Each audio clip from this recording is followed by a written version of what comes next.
La vida de Dani Daniel nunca fue una línea recta. Fue una herida abierta que aprendió a cantar. Nacido como Daniel Candón de la Campa en Gijón, el 30 de julio de 1942, creció en una España que todavía respiraba silencio y disciplina. Una España donde la emoción no se gritaba, se susurraba. Y tal vez por eso sus baladas no eran simples canciones románticas. Eran confesiones dichas al oído, casi con vergüenza, casi con dolor. Pero si hay algo que marcó su trayectoria, algo que ni el paso de los años ni la madurez lograron borrar, fue aquello que jamás estaría dispuesto a perdonar dentro del mundo de la música. Y en esa línea invisible del tiempo, el nombre de Julio Iglesias aparece como una sombra persistente. Este no es un relato de escándalo fácil. Es la crónica de dos trayectorias que avanzaron en paralelo durante décadas. Dos voces masculinas que definieron la balada romántica española, pero que representaban universos distintos. Mientras Julio Iglesias construía una imagen internacional, sofisticada, envuelta en trajes impecables y escenarios globales, Dani Daniel defendía otra forma de entender la música, más íntima, más artesanal, menos calculada. Para Dani, la canción no era una estrategia, era una cicatriz. En los años 70, cuando la balada española comenzaba a conquistar América Latina, las discográficas buscaban rostros exportables. La industria necesitaba un símbolo, y lo encontró. Las radios repetían una voz con insistencia. Los contratos internacionales fluían en una sola dirección. En ese contexto, muchos compositores y cantautores sintieron que el mercado se estrechaba. Dani Daniel, que había escrito desde la vulnerabilidad y la verdad cotidiana, empezó a notar que la balanza no estaba equilibrada. No se trataba solo de éxito, se trataba de quién ocupaba el espacio emocional del público. Hay episodios que nunca fueron confirmados oficialmente, pero que sobreviven en la memoria de quienes vivieron aquella época. Canciones ofrecidas primero a unos y grabadas por otros. Promesas de promoción que cambiaban de rumbo, oportunidades que se evaporaban cuando el foco se inclinaba hacia una sola figura. En entrevistas fragmentadas a lo largo de los años, Dani dejó caer frases que parecían inofensivas, pero que escondían una firmeza irreductible. La música, decía, no debía convertirse en un escaparate de vanidad. No debía reducirse a una marca. Un documental imaginario, construido como una línea del tiempo, comenzaría en Gijón, con un niño que descubre el piano en una sala modesta. Luego saltaría a los estudios de grabación en Madrid, al humo de los cigarrillos, a las cintas magnéticas girando lentamente. Después, la década de la internacionalización, portadas brillantes, giras multitudinarias, titulares que repetían un solo nombre. Y, en contraste, la figura de Dani Daniel, escribiendo de madrugada, afinando palabras que hablaban de amores reales, de despedidas sin glamour. Lo que Dani Daniel nunca perdonaría no era el éxito ajeno. Era, según sus propias insinuaciones, la transformación de la balada en un producto estandarizado. Sentía que la emoción había sido empaquetada, que la espontaneidad había sido reemplazada por una fórmula. Para él, la competencia no era el problema. El problema era la homogeneización del sentimiento. Cuando una sola figura concentra la narrativa romántica de toda una generación, otros matices quedan silenciados.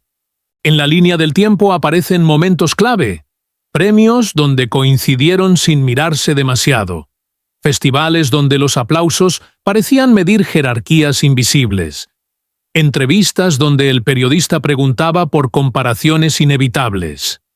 Dani respondía con elegancia, pero también con distancia.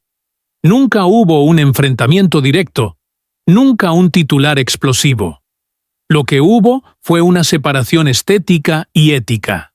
A medida que los años avanzaron y el cuerpo empezó a resentirse, porque el tiempo no perdona ni a las voces más templadas, Dani Daniel continuó defendiendo su manera de entender la música. Mientras otros consolidaban imperios discográficos, él preservaba una identidad. Y en esa persistencia había una forma de resistencia. No necesitaba estadios colosales, necesitaba honestidad.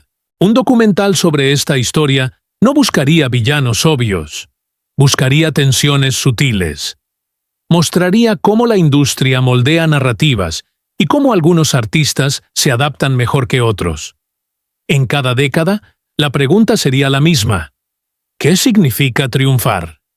Para unos, vender millones. Para otros, mantener intacta la conciencia artística. Y así, entre escenarios iluminados y camerinos silenciosos, la figura de Dani Daniel permanece ligada a esa convicción inquebrantable. Hay cosas que no se negocian. Hay decisiones que marcan una distancia definitiva. Y aunque el público solo vea canciones y aplausos, detrás existe una memoria personal, una lista íntima de agravios que no se pronuncian en voz alta, pero que definen un carácter. La línea del tiempo no se detiene. Las imágenes se suceden. Discos de vinilo, cintas de casete, CD brillando bajo luces de escaparate, plataformas digitales que ya no distinguen fronteras. Las generaciones cambian, los nombres se reciclan. Pero en algún rincón de esa historia musical española, sigue latiendo una tensión antigua, una convicción firme, una negativa silenciosa a olvidar. Hay una escena que casi nadie vio, pero que define mejor que cualquier titular la esencia de Dani Daniel. Un camerino pequeño, un espejo rodeado de bombillas amarillas, una chaqueta cuidadosamente doblada sobre una silla de madera. Y él, sentado, con la mirada fija en sus propias manos. No en el público, no en la prensa, en sus manos. Como si todavía buscara en ellas las primeras notas que tocó cuando era apenas un muchacho en Gijón. Si uno se acerca lo suficiente, si realmente quiere entrar en su historia, puede oír el sonido leve de sus dedos golpeando la mesa antes de salir al escenario. No es nerviosismo, es memoria. Cada golpe es un recuerdo. Una canción que escribió a las 3 de la madrugada, una carta que nunca envió, una conversación que terminó demasiado pronto. Dani Daniel no interpreta, revive. En los estudios de grabación de los años 70, mientras la cinta magnética giraba lentamente, él pedía repetir una toma por una razón casi imperceptible. La respiración, decía. No le gustaba cómo había respirado antes de una frase. Quería que esa pausa sonara auténtica, como si realmente estuviera conteniendo lágrimas. El técnico de sonido suspiraba. Los músicos miraban el reloj. Pero Dani cerraba los ojos y volvía a empezar. Porque para él, una canción no era una melodía bien ejecutada. Era una confesión que debía doler un poco. Imaginen entrar en ese estudio. El olor a café frío. El humo suspendido en el aire. Un piano ligeramente desafinado. Él, inclinado sobre el micrófono, con una concentración que roza lo obstinado. No busca perfección técnica, busca verdad. Y en esa búsqueda, a veces parecía quedarse solo. Mientras tanto, en la misma línea del tiempo, el nombre de Julio Iglesias resonaba en auditorios internacionales. Las luces eran más potentes, los escenarios más amplios, los trajes más elegantes. Y no era envidia lo que Dani sentía. Era una distancia que se ensanchaba. Porque en cada entrevista donde le preguntaban por comparaciones, él sonreía apenas, como quien sabe algo que no puede explicar sin herir sensibilidades. Hubo una noche en particular, una de esas noches que nunca aparecen en las biografías oficiales, en la que coincidieron en un evento. Los fotógrafos pedían una imagen juntos. Dos referentes de la balada española.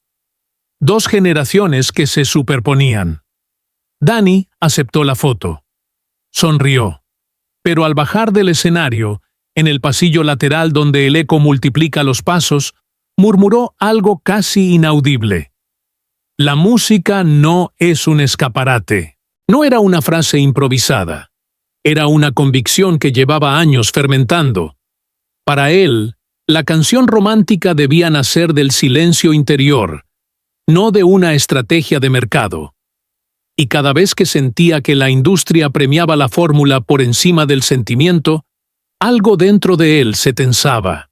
Quien quiera entenderlo debe imaginar su casa en una tarde cualquiera. Un salón sencillo, un tocadiscos antiguo, fotografías enmarcadas que no buscan impresionar a nadie. Él sentado frente a una libreta, corrigiendo una letra que quizá nunca grabará. La televisión encendida sin volumen. Afuera, el ruido de la ciudad. Y dentro, esa necesidad persistente de proteger la esencia de su música. No es un hombre de grandes declaraciones explosivas. Es más bien de silencios prolongados. Pero en esos silencios se esconde una firmeza casi férrea. Hay cosas que, según él, transformaron la balada en un espectáculo predecible. Hay decisiones que cambiaron el equilibrio del panorama musical, y aunque nunca pronuncie acusaciones directas, su mirada se endurece cuando habla de autenticidad. Para el lector, para usted que se asoma a esta historia, la invitación es clara. No observe desde lejos. Siéntese en ese estudio. Camine por ese pasillo. Escuche el roce de la aguja sobre el vinilo. Sienta la incomodidad de una comparación constante. Imagine lo que significa construir una identidad artística mientras el mercado empuja hacia otra dirección. En un concierto íntimo, años después, Danny Daniel se detuvo antes de comenzar una de sus baladas más conocidas. El público guardó silencio. Él miró al frente, pero parecía mirar hacia atrás, hacia décadas anteriores, y dijo simplemente: «Hay canciones que no se venden». No explicó más. No necesitó hacerlo. Ese es el detalle que lo mantiene vivo en cada escena. La coherencia, la obstinación, el cuidado casi artesanal de cada palabra. Mientras otros multiplicaban cifras y escenarios, él multiplicaba matices. Mientras el mundo celebraba la expansión global de la balada española, él defendía el temblor íntimo de una voz que no quería convertirse en producto. Y así, entre pequeñas decisiones invisibles y gestos mínimos, una pausa, una respiración, una negativa discreta, la figura de Danny Daniel se reconstruye ante nosotros no como un antagonista, sino como un hombre que eligió un camino distinto. Un hombre que aprendió a convivir con el ruido exterior sin dejar que ese ruido definiera su esencia. Un artista que, incluso cuando el foco apuntaba hacia otro lado, seguía afinando su verdad en silencio. Hay detalles que nunca fueron grabados en cinta. Palabras dichas en voz baja, detrás de una puerta cerrada, mientras el murmullo de la gala seguía del otro lado, como si nada estuviera ocurriendo. La historia oficial habla de trayectorias paralelas, de estilos distintos, de caminos que simplemente tomaron direcciones diferentes. Pero la historia íntima, esa que se transmite en susurros, tiene zonas grises que nadie ha iluminado por completo. Una madrugada en Madrid. El reloj marcaba las 2:17. El estudio estaba casi vacío. Danny Daniel permanecía sentado frente al piano, sin tocar una sola nota. La partitura estaba abierta, pero sus ojos no la leían. Afuera llovía con esa insistencia que hace que las calles parezcan espejos rotos. El productor había sugerido modernizar el sonido, hacerlo más internacional. La frase quedó suspendida en el aire como una amenaza elegante. No hubo discusión, no hubo portazos, solo un silencio más largo de lo habitual. Dicen que en ese momento alguien mencionó, casi como referencia inevitable, el éxito arrollador de Julio Iglesias en América Latina. No como comparación directa, no como reproche, solo como ejemplo. Pero a veces un ejemplo pesa más que una acusación. Dani levantó la vista. No respondió de inmediato. Se acercó al micrófono, respiró hondo y cerró la tapa del piano. Lo que ocurrió después no está documentado en ningún contrato. Hay quienes aseguran que rechazó ciertas propuestas que habrían cambiado su carrera para siempre. Otros dicen que simplemente pidió tiempo. Lo cierto es que, a partir de entonces, sus decisiones comenzaron a parecer más herméticas, más calculadas en su silencio que en sus palabras. En la línea del tiempo del documental imaginario, esta escena quedaría suspendida sin explicación. La cámara enfocaría el piano cerrado. El sonido de la lluvia continuaría unos segundos más. Y luego, un corte abrupto. Porque la tensión no reside en un enfrentamiento público, reside en lo que no se dijo. En entrevistas posteriores, cuando los periodistas insistían en hablar de rivalidades, Dani desviaba la mirada hacia un punto indeterminado del estudio de televisión. Sonreía con cortesía. «Cada artista tiene su camino», respondía. Una frase limpia, impecable. Pero en el leve movimiento de su mandíbula había algo más. Algo que no alcanzaba a convertirse en declaración. Hubo un festival en el que coincidieron de nuevo. Las luces eran intensas. El público, ensordecedor. Los nombres aparecían en letras gigantes detrás del escenario. Dani llegó temprano. Caminó por el escenario vacío antes de la prueba de sonido. Tocó con la punta del zapato el borde del escenario, como si midiera una distancia invisible. Cuando el otro nombre fue anunciado en la prueba técnica, el eco se extendió por el recinto. No hubo saludo visible. Pero alguien, un técnico, un músico, nadie demasiado importante como para figurar en los créditos, recordó años después que, en el pasillo lateral, hubo una conversación breve. Apenas segundos. Palabras imposibles de reconstruir con exactitud. Solo una frase quedó grabada en la memoria de quien escuchó desde lejos. No todo se mide en cifras. ¿Fue una crítica? ¿Fue una defensa? ¿Fue simplemente una reflexión al aire? La ambigüedad es lo único constante. Con el paso de los años, el cuerpo de Dani comenzó a enviar señales que ningún aplauso podía silenciar. Dolencias discretas, cansancio acumulado, el tiempo dejando su firma en la piel. Y sin embargo, cada vez que interpretaba una balada, parecía regresar a una juventud que solo existía en la memoria emocional. En su casa, ya lejos del ruido mediático, conserva cartas antiguas, algunas con membretes oficiales, otras escritas a mano. No todas fueron respondidas, no todas fueron aceptadas. En una de ellas, según se dice, había una invitación que habría cambiado la narrativa de su carrera si hubiera dicho que sí. Nunca se sabrá con certeza por qué dijo que no. El documental no ofrecería pruebas concluyentes, solo mostraría planos cerrados, la textura de un vinilo antiguo, una agenda con fechas tachadas, un recorte de prensa donde su nombre aparece en segundo lugar, y luego un fundido a negro. La pregunta flota en el aire. ¿Qué es exactamente lo que nunca perdonó? ¿Una oportunidad perdida? ¿Una industria que eligió un rostro por encima de otro? ¿O la sensación de que la esencia de la balada se desdibujaba bajo reflectores demasiado brillantes? Tal vez no sea una sola cosa. Tal vez sea la suma de pequeños gestos, de decisiones invisibles, de silencios que se acumulan como polvo en una estantería. En una de sus últimas apariciones públicas, alguien del público gritó el nombre de Julio. No fue un abucheo, no fue una provocación evidente, fue una voz aislada. Dani se detuvo un segundo más de lo normal, antes de continuar la canción. Solo un segundo. Pero suficiente para que quienes estaban atentos percibieran la tensión microscópica en el aire. Después siguió cantando como si nada. Y ahí reside el misterio. No hay confesión definitiva. No hay documento revelador. Solo una sensación persistente de que, en algún punto de esa larga línea del tiempo, algo se quebró. Algo que no necesitó escándalo para ser irreversible. El piano sigue allí. La lluvia, a veces, también. Las luces del escenario se encienden y se apagan, y entre esos cambios de escena, la figura de Danny Daniel permanece rodeada de preguntas que nunca terminan de formularse del todo. El tiempo no cierra las historias, apenas las difumina.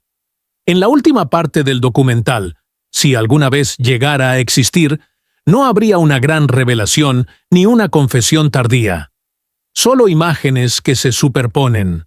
Un escenario vacío. Una butaca en penumbra. El eco de un aplauso que ya no sabemos si pertenece al pasado o a la memoria. Danny Daniel aparece sentado frente a una ventana. No habla.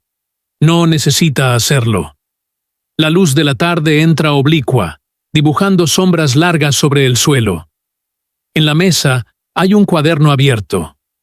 Una frase escrita a medias. La tinta todavía fresca, como si hubiera sido interrumpido por un pensamiento que no terminó de tomar forma. En la radio suena una canción lejana. No sabemos cuál. Podría ser cualquier balada que marcó una época. Podría ser incluso la voz inconfundible de Julio Iglesias, flotando como un recuerdo imposible de evitar. Danny no cambia la emisora. Tampoco sonríe. Simplemente escucha.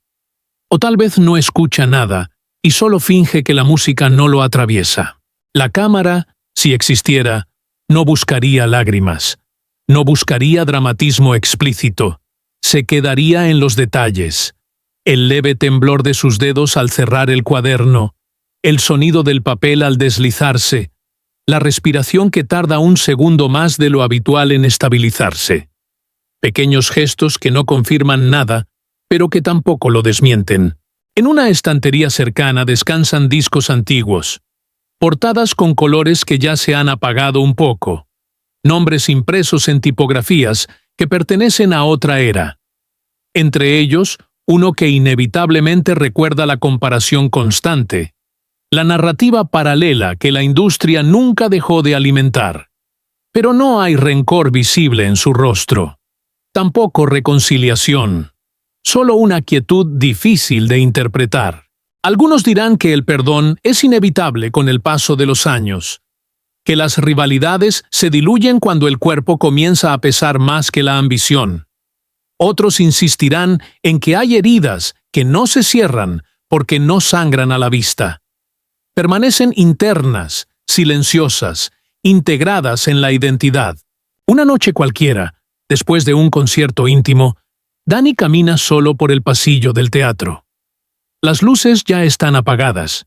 El olor a madera y polvo flota en el aire. Se detiene frente a la puerta del escenario. La toca con la palma abierta, como si midiera la temperatura de un recuerdo. Durante unos segundos, parece a punto de decir algo en voz alta. Pero no lo hace. En el camerino, frente al espejo, observa su reflejo sin prisa. No hay maquillaje. No hay público. Solo el rostro de un hombre que ha vivido lo suficiente para saber que la verdad rara vez es simple.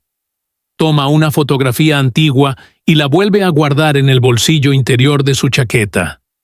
No sabemos qué imagen contiene. Tal vez una gira, tal vez un momento compartido, tal vez una prueba de que alguna vez todo fue distinto. El documental no explicaría esa fotografía. La dejaría ahí, como una pieza suelta en un rompecabezas que nadie terminará. En la última secuencia, la pantalla no mostraría titulares ni cifras de ventas. No habría una voz en off concluyendo que la historia fue una lección sobre autenticidad o competencia. Solo un plano largo de un piano cerrado. La tapa baja, reflejando una luz tenue. La habitación en silencio. Se oye un leve crujido, como si alguien estuviera a punto de levantar la tapa para tocar una última nota. Pero el sonido no llega. La imagen permanece fija unos segundos más de lo cómodo. Y luego, en lugar de un cierre contundente, la escena se funde lentamente sin resolver la pregunta que ha atravesado toda la narración. ¿Fue realmente una traición? ¿Fue una diferencia de visión artística? ¿O simplemente el resultado inevitable de dos trayectorias que nunca pudieron coincidir en el mismo punto sin perder algo en el camino? La música continúa en algún lugar fuera de cuadro, tal vez en otra radio, tal vez en la memoria de quienes aún escuchan aquellas baladas. Y Danny Daniel sigue ahí, entre luces que se apagan y recuerdos que no terminan de ordenarse, dejando suspendida una sensación que no se define del todo.